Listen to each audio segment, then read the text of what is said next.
بسم اللہ الرحمن الرحیم نحمدہ ونصلی علی رسولہ الکریم اما بعد بسم اللہ الرحمن الرحیم اللہم صلی علی سیدنا محمد وعلی آلہ وسلم۔ سبق کی ابتدا کرتے ہیں۔ حدیث مبارک ہے لیس الواصل بالمکافی ولکن الواصل الذی اذا قطعت رحمہ وصلہا۔ مشکل الفاظ کے معنی الواصل جوڑنے والا، واصل باب ضربہ سے ہے بمعنی جوڑنا، صلہ رحمی کرنا، نرمی کرنا۔ المکافی احسان کا بدلہ احسان یا اس سے زیادہ اچھی طرح سے دینا۔ رحمہ قرابت رشتہ دار، جمع ارحام۔ حدیث مبارک کا ترجمہ صلہ رحمی کرنے والا شخص نہیں جو بدلے میں کرے، لیکن صلہ رحمی کرنے والا تو وہ ہے جب اس سے قطع تعلق کیا جائے تو وہ تعلق کو قائم رکھے۔ حدیث مبارک کی تشریح۔ حدیث مبارک میں صلہ رحمی کی تعریف بیان فرمائی گئی ہے، یعنی صلہ رحمی یہ ہے کہ اگر دوسرے کی طرف سے بے نیازی یا بے التفاتی ہو، یہاں تک کہ قطع تعلق بھی ہو، تو یہ اس کو جوڑنے کی فکر میں ہو اور ان پر صلہ رحمی کرتا رہے۔ جب کسی انسان نے کسی پر احسان کیا تو دوسرا بھی اس پر احسان کرنے پر مجبور ہوگا۔ صلے کا یہ معاملہ تو آدمی اجنبی کے ساتھ بھی کرتا ہے، تو اس میں صلہ رحمی نہیں ہوگی۔ صلہ رحمی یہ ہوگی کہ کوئی تیرے ساتھ اچھا سلوک نہ بھی کرے پھر بھی تو اس کے ساتھ اچھا سلوک کرے۔ ایک دوسری حدیث مبارک میں یہی مضمون زیادہ وضاحت سے آیا ہے کہ ایک صحابی نے حضور اکرم صلی اللہ علیہ وسلم سے عرض کیا، یا رسول اللہ صلی اللہ علیہ وسلم، میرے رشتہ دار ہیں، میں ان کے ساتھ صلہ رحمی کرتا ہوں، وہ قطع رحمی کرتے ہیں، میں ان پر احسان کرتا ہوں، وہ میرے ساتھ برائی کرتے ہیں، میں ہر معاملے میں تحمل سے کام لیتا ہوں، وہ جہالت پر اترے رہتے ہیں۔ اس پر آپ صلی اللہ علیہ وسلم نے ارشاد فرمایا کہ اگر یہ بات صحیح ہے تو ان کے منہ میں خاک ڈال رہا ہے، یعنی ان کو ذلیل کر رہا ہے۔ تیرے ساتھ اللہ کی مدد شامل حال رہے گی جب تو اپنی اس عادت پر جمع رہے گا۔ ایک اور حدیث مبارک میں آتا ہے کہ آپ صلی اللہ علیہ وسلم نے فرمایا، جو شخص یہ پسند کرے کہ قیامت میں اس کو بلند مقامات ملے اور اونچے درجات ملے، تو اس کو چاہیے کہ ظلم کرنے والے سے درگزر کرے اور جو اس کو محروم کرے اس پر احسان کرے، جو اس سے تعلق توڑے اس سے تعلق جوڑے۔ حدیث مبارک ہے لیس المؤمن بالطاعان ولا باللعان ولا الفاحش ولا البذی۔ مشکل الفاظ کے معنی الطاعان مبالغے کا صیغہ ہے، بہت زیادہ طعنہ دینے والا۔ لعان یہ بھی مبالغے کا صیغہ ہے، بہت زیادہ لعنت کرنے والا۔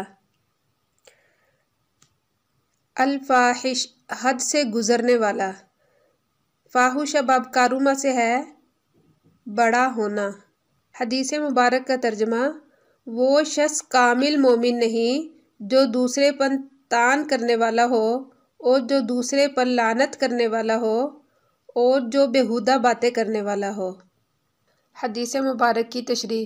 اس حدیث مبارک میں مومن کی 4 صفات یا 4 نشانیاں بتائی گئی ہیں۔ پہلی مومن کی صفت یہ ہے کہ وہ طعان یعنی طعنہ دینے والا نہیں ہوتا۔ دوسروں کی عیب جوئی کرنا یہ مسلمان کا کام نہیں ہے۔ دوسری صفت جو بیان فرمائی ہے، مومن لعان نہیں ہوتا یعنی لعنت کرنے والا نہیں ہوتا۔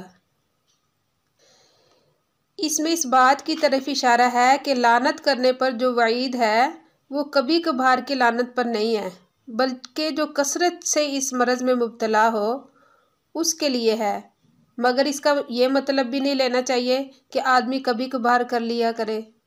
لعنت کی 2 قسمیں ہیں۔ پہلی قسم کسی شخص کو بالکل اللہ سے نا امید اور رحمت خداوندی سے دور کرنا، یہ قسم کافروں کے ساتھ مخصوص ہوگی۔ اور دوسری قسم یہ ہے کہ کسی شخص کو مقام قرب خداوندی سے دور کرنا، جو کہ ترک اولا کا مرتکب ہوگا، یہ مسلمانوں کے لیے ہے۔ اس سے معلوم ہوا کہ بعض اعمال کے ترک کرنے پر جو احادیث میں لعنت کے الفاظ منقول ہوئے ہیں اس کا تعلق اسی دوسری قسم سے ہوگا۔ وللفاحش، اور وہ فحش گو بھی نہیں ہوتا۔ مومن فضول اور غلط باتیں نہیں کرتا، زبان کی حفاظت کرتا ہے۔ ایک حدیث مبارک میں آتا ہے کہ حضرت معاذ رضی اللہ تعالیٰ عنہ کہتے ہیں کہ میں نے عرض کیا یا رسول اللہ صلی اللہ علیہ وسلم، کیا ہم اس پر بھی پکڑے جائیں گے جو بات زبان سے کر لیتے ہیں؟ آپ صلی اللہ علیہ وسلم نے فرمایا، تجھ پر تیری ماں روئے اے معاذ، کیا آدمیوں کو ناک کے بل اوندے منہ جہنم میں زبان کے علاوہ اور کوئی چیز بھی ڈالتی ہے؟ تو زبان کے غلط استعمال پر بہت سی روایات میں سخت سے سخت وعیدیں وارد ہوئی ہیں۔ اس لیے کہتے ہیں پہلے تولو پھر بولو۔ تو اللہ تعالیٰ ہم سب کو زبان کے فتنے سے محفوظ فرمائے۔ اللہ تعالیٰ ہم سب کی زبان کی حفاظت فرمائے۔ حدیث مبارک ہے، لیس الغنی عن کثرت العرض ولکن الغنی غنی النفس۔ مشکل الفاظ کے معنی عرض متاع، سامان، اسباب، جمع عروض آتی ہے۔ النفس روح، دل، جمع نفوس آتی ہے۔ حدیث مبارک کا ترجمہ ہے، نہیں ہے دولت مندی مال و اسباب کی زیادتی سے، بلکہ دولت مندی دل کا غنی ہونا ہے۔ حدیث مبارک کی تشریح۔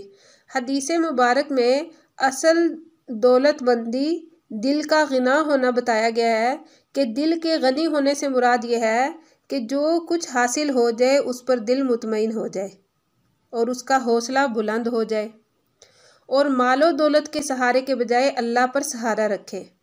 حضرت عبداللہ بن مسعود رضی اللہ تعالیٰ عنہ سے مروی ہے کہ ہر روز ایک فرشتہ عرش سے منادی کرتا ہے کہ اے انسان، گمراہ کرنے والے، زیادہ مال سے کفایت کرنے والا تھوڑا مال تیرے لیے بہتر ہے۔